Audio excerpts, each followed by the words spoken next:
नमस्कार दर्शक बंधु मु लेस्टक रे आपण मानक स्वागत जनाऊँगी। हाय फ्रेंड्स, मुख्यमंत्री कले गोटे बहुत बड़ घोषणा। अंगनवाड़ी सेविका और सहायिका बढ़िला दरमा।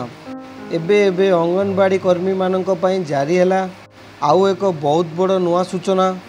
केते टंका थिला एवं आउ केते टंका एबे हैला ताहा आमे वीडियो रे संपूर्ण भाबे जानि नबा।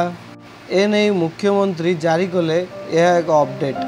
वीडियो स्टार्ट करने पूर्व मोर गोटे छोटिया अनुरोध, जदि वीडियो को एपर्यंत लाइक करना गोटे वीडियो को लाइक कर दिंतु एवं चैनल को नुआ कर चैनल को सब्सक्राइब करी पाखे थी बेल आइकन क्लिक कर दिंतु। चलतु डेरी नक वीडियो स्टार्ट करवा। बिहार नीतीश कुमार सरकार राज्य विधानसभा पूर्वर उपहार रे एक बहुत बड़ झड़ सृष्टि करथिले। एबे वर्तमान समय मुख्यमंत्री नीतीश कुमार आग को आसी अंगनवाड़ी सेविका एवं अंगनवाड़ी सहायिका मानवतर वृद्धि करने घोषणा करिसेंती। तेबे सोमवार मुख्यमंत्री नीतीश कुमार कहिसेंती जे अंगनवाड़ी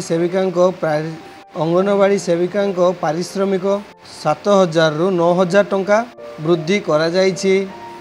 सेहीपरि अंगनवाड़ी सहायिका पारिश्रमिक 4,000 रु 4,500 पर्यंत वृद्धि करा जायछि।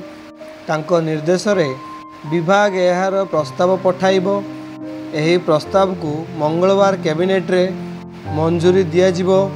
तेबे मुख्यमंत्री नीतीश कुमार सोमवार सोशल मीडिया रे कहिसेंती जे नवेम्बर 2005 रे सरकार गठन हेबा परठारु गर्भवती महिला एवं शिशु मानकर पुष्टिसार स्वास्थ्य रे उन्नति पई बड़ धरणर कार्य करा जाउछि।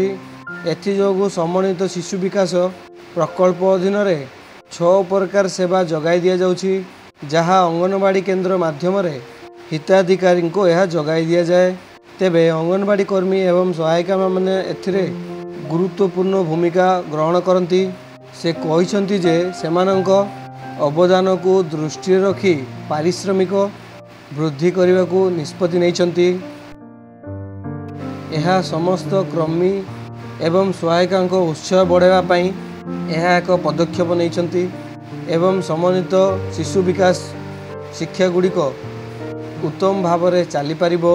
एबे अंगनवाड़ी कर्मी को 7,000 टंका परिवर्ते 9,000 टंका एवं अंगनवाड़ी सहायिका को 4,000 प्रतिवर्ते 4,500 टंका एही टंकाटी मिलिबो।